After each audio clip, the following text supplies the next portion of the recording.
Hello students, welcome to my channel Abhinder Ranga. Hindi व्याकरण में हम पहले 4 लेसन कर चुके हैं। चौथा लेसन जो है अलंकारों पे था और अलंकारों पर आगे इस वीडियो में आप देखेंगे। और मैं आपको बता देना चाहता हूं कि हिंदी के सभी वीडियोस के लिंक सभी हिंदी के वीडियोस के डिस्क्रिप्शन बॉक्स में आपको मिलेंगे। लेसन में आगे देखिए। स्टूडेंट्स, हमारा अगला अलंकार है रूपक अलंकार। जैसा कि नाम से स्पष्ट है स्टूडेंट्स, रूपक रूप दे देना, एक को दूसरे का रूप दे देना। देखिए स्टूडेंट्स, कहता है जहां अत्यंत समानता प्रकट करने के लिए उपमान और उपमेय में अभेद बताया जाता है, या यूं कहें जहां एक वस्तु को दूसरी वस्तु का रूप दे दिया जाता है, वहां रूपक अलंकार होता है स्टूडेंट्स। देखिए स्टूडेंट्स, कैसे एग्जाम्पल लीजिए। मैया मैं तो चंद्र, ये देखिए चंद्र खिलौना नहीं हो। देखिए स्टूडेंट्स, यहां पर चंद्र खिलौना यानी चांद की तुलना खिलौने से की गई है, यानी दोनों में अभेद प्रकट किया गया है, या हम कहें कि दोनों को एक दूसरे का रूप दे दिया गया है। तो यहां पर जब एक दूसरे का रूप दे दिया जाए तो यहां पर रूपक अलंकार होता है स्टूडेंट्स। दूसरा देखिए एग्जांपल स्टूडेंट्स, चरण कमल बंदो हरिराई। चरण कमल बंदो हरिराई। यहां पर देखिए स्टूडेंट्स, यहां पर भगवान के चरणों को कमल का रूप दे दिया गया है। भगवान के चरणों को कमल का रूप दे दिया गया है, या तो भगवान के चरणों और कमल में अभेद प्रकट किया गया है, इसलिए यहां पर रूपक अलंकार है स्टूडेंट्स। तो स्टूडेंट्स, इस तरह से रूपक अलंकार की पहचान हम बड़ी आसानी से कर सकते हैं। स्टूडेंट्स, हमारा अगला अलंकार है उत्प्रेक्षा अलंकार। स्टूडेंट्स, उत्प्रेक्षा अलंकार। उत्प्रेक्षा अलंकार स्टूडेंट्स, देखिए उत्प्रेक्षा क्या होता है। कहते हैं जहां भिन्न होते हुए भी समानता प्रकट करने के लिए उपमेय में उपमान की कल्पना या संभावना प्रकट की जाती है, वहां उत्प्रेक्षा अलंकार होता है। यानी उपमेय में उपमान की संभावना व्यक्त करना उत्प्रेक्षा अलंकार होता है स्टूडेंट्स। स्टूडेंट्स, एग्जांपल हम ले सकते हैं, कहती हुई यो उत्तरा के नेत्र जल से भर गए, हिम के कणों से पूर्व मानो हो गए पंकज नए। तो देखिए यहां पर स्टूडेंट्स, उत्तरा के नेत्रों में जो अश्रु आए वो क्या है, वो उपमेय है जिसकी तुलना की जाती है। और कहता है हिम के कणों से पूर्व मानो हो गए पंकज नए, यानी कमल की पत्तियों का यहां जिक्र है जिसपे उसकी बूंदें पड़ी होती है, उसकी तरह उसकी तुलना की गई है। तो स्टूडेंट्स, यहां पर संभावना व्यक्त की गई है। दूसरी बात, इस अलंकार की एक पहचान होती है, मानो जैसे तो, यानी मानो मनहू जो जनू। ये इनकी पंक्तियों में यानी उत्प्रेक्षा अलंकार से संबंधित जो पद्य होता है उसमें ये शब्द जरूर होते हैं, यानी मानो इस तरह से क्या क्या क्या हो गया, मानो जैसे। देखिए स्टूडेंट्स, तो इस तरह से इन शब्दों को हम इसमें देख सकते हैं। तो यहां पर इसमें उत्प्रेक्षा अलंकार जो है हमें दिखाई देता है, क्योंकि फिर मैं एक बार बोलता हूं, कहती हुई यो उत्तरा के नेत्र जल से भर गए, हिम के कणों से पूर्व मानो हो गए पंकज नए। तो यहां पर देखिए जो उसके आंखों में, उत्तरा की आंखों में जो अश्रु आए वो उपमेय है, और पंकज यानी कमल पर की पत्तियों पर पड़े जो ओस की बूंदें होती हैं उसको आंसू बना दिया। तो यानी संभावना व्यक्त की गई है कि जैसे वो उसके आंसू ऐसे लगने लगे, यानी मानो मनहू जानो जनहू। ये शब्द मानो जानो जनहू, मानो मनहू, ये इन पंक्तियों में, इस पद्य में आपको ये शब्द जरूर मिलेंगे जो इसमें दिए गए हैं, पूर्व मानो हो गए पंकज ने। तो यहां पर उत्प्रेक्षा अलंकार होता है जब एक की दूसरे में संभावना, यानी यहां उपमेय में उपमान की जब संभावना व्यक्त की जाती है, वहां पर उत्प्रेक्षा अलंकार होता है स्टूडेंट्स। उसमें देखिए स्टूडेंट्स, इसमें अगला हमारा जो एग्जाम्पल है वो है स्टूडेंट्स, उस काल मारे क्रोध के तनु कांपने उसका लगा। उस काल मारे क्रोध के तनु कांपने उसका लगा, मानो हवा के जोर से सोता हुआ सागर जगा। अब यहां देखिए, यहां पर तन कांपने उसका लगा, तो तन कांपने उसका लगा, ये देखिए ये उपमेय है, क्योंकि इसकी तुलना, यानी क्या हुआ, जैसे तो हवा के वेग से सोता हुआ सागर जगा। यहां उपमान, देखिए फिर वही बात है, यहां उपमेय में उपमान की संभावना व्यक्त की जा रही है, और फिर मानो, यानी मानो हवा के जोर से, वही शब्द मानो मनहू जानो जनहू। इस उत्प्रेक्षा अलंकार की सबसे बड़ी पहचान है कि जब इस तरह से कहा जाए मानो जानो मनहू जनहू, तो इस तरह से जनहू यानी जैसे, जिस तरह से, तो ऐसे शब्द जहां हमें मिलते हैं और जहां पर उपमेय में उपमान की संभावना व्यक्त की जाती है, वहां पर उत्प्रेक्षा अलंकार होता है स्टूडेंट्स। उसके बाद में हम आते हैं स्टूडेंट्स अतिशयोक्ति अलंकार। अतिशयोक्ति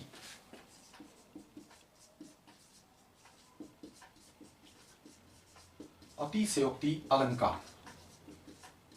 यहां इस अलंकार के नाम से ही स्पष्ट है स्टूडेंट्स, देखें कि यहां इस अलंकार के नाम से ही स्पष्ट है कि अतिशयोक्ति यानी बढ़ा चढ़ा कर कहना किसी बात को, यानी जहां उपमेय का वर्णन लोक सीमा से अधिक बढ़ा चढ़ा कर किया जाता है वहां पर अतिशयोक्ति अलंकार होता है। एक चीज को हम बढ़ा चढ़ाकर कहते हैं कि उसने इतना बड़ा मकान बनाया है जैसे कि आसमान को छूता है, तो मकान कभी आसमान को छू सकता है? एक मकान यानी एक बिल्डिंग की तुलना आसमान से की है, यानी वहां पर एक अतिशयोक्ति जो है जाहिर करने की कोशिश की गई है। देखिए एग्जाम्पल हम ले सकते हैं स्टूडेंट्स, उदाहरण, आगे नदियां पड़ी अपार, घोड़ा कैसे उतरे पार। अब नदी इतनी लंबी चौड़ी नदी है, कहता घोड़ा उसमें कैसे जाए? कहता राणा ने सोचा इस पार, इधर तो राणा सोच रहा था खड़ा ये बात कि अब इतनी बड़ी नदी है घोड़ा जाए कैसे। राणा ने सोचा इस पार, तब तक चेतक था उस पार, यानी जब तक चेतक वहां पहुंच गया। तो देखियो कितना बढ़ा चढ़ाकर इस बात को कहा गया है राणा प्रताप के चेतक के बारे में कि चेतक जो है वो कितना ज्यादा तेज था और कैसे वो अपना कार्य करता था। तो देखिए किसी भी एक बात को बहुत ज्यादा बढ़ा चढ़ाकर कहना, यानी यहां पर आपको ये देखना है, कहता है कि जहां उपमेय का वर्णन लोक सीमा से अधिक बढ़ा चढ़ाकर किया जाता है वहां अतिशयोक्ति अलंकार होता है, यानी किसी भी बात को बढ़ा चढ़ाकर कहना, बहुत अत्यधिक दिखाना अतिशयोक्ति में आता है। स्टूडेंट्स उसके बाद हमारा अगला अलंकार है अन्योक्ति अलंकार।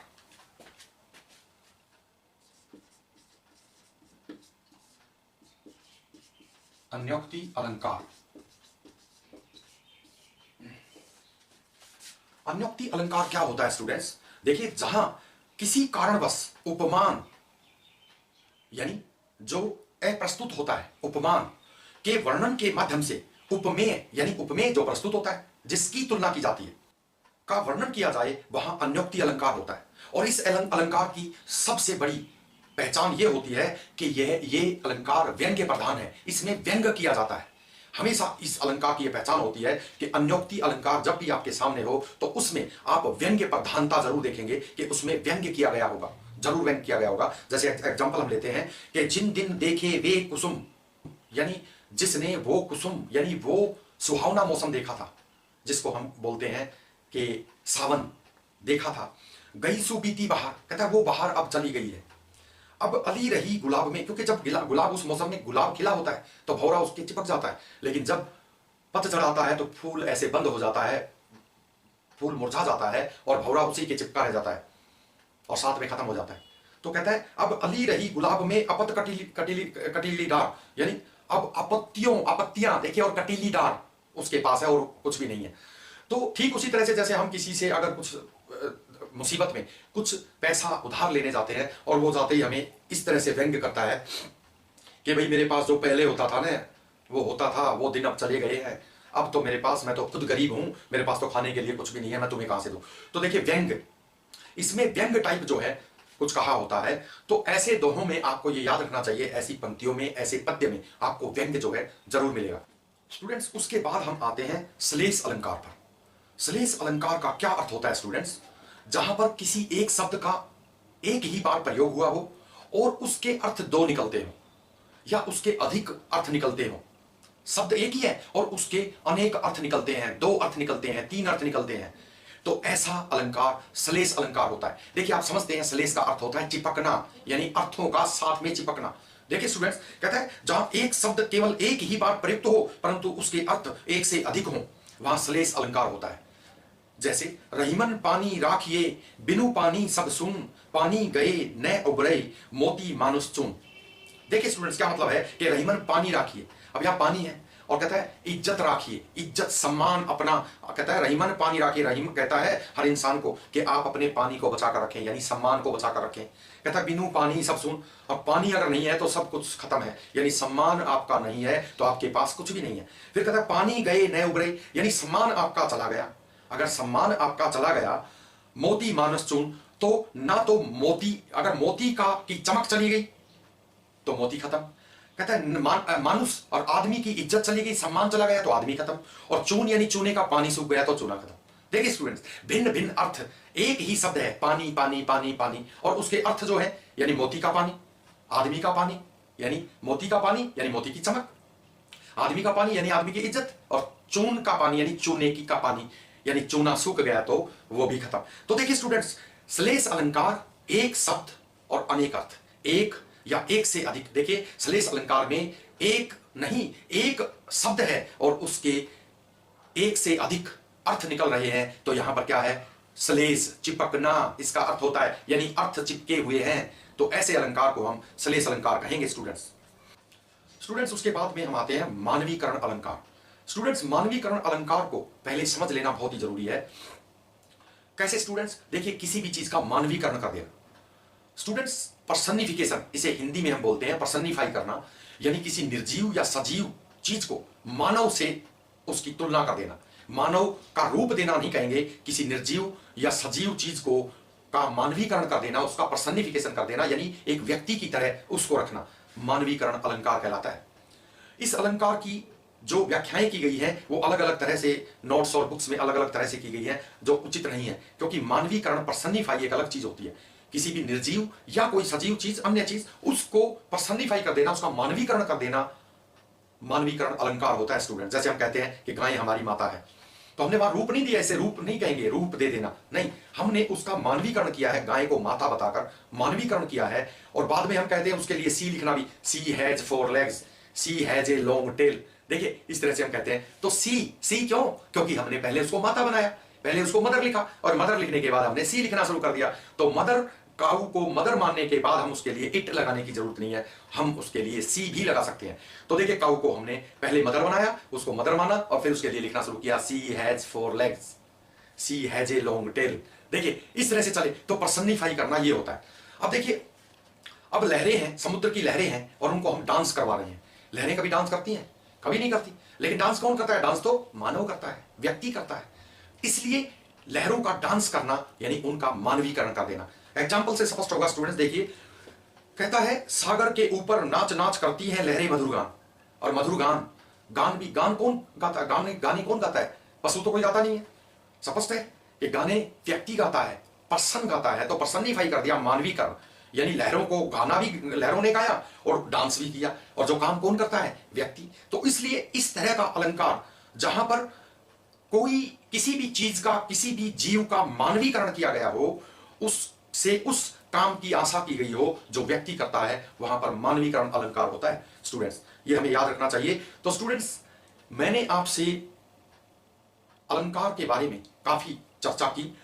तो स्टूडेंट्स, मुझे पूरी आशा है कि हमारा ये अलंकार से संबंधित चैप्टर आगामी परीक्षाओं में आपके लिए बहुत ही उपयोगी साबित होगा। और जितने प्रश्न पत्र या जितनी भी बुक्स या जितना भी स्टडी मटेरियल आपके सामने है, उसमें जितने भी अलंकार से संबंधित प्रश्न दिए गए हैं, अगर आप उनको ध्यान से, इस चैप्टर को ध्यान में रखते हुए अगर आप उन पर स्टडी करते हैं, तो उन सभी प्रश्नों के आंसर आपको इस चैप्टर से मिल जाएंगे।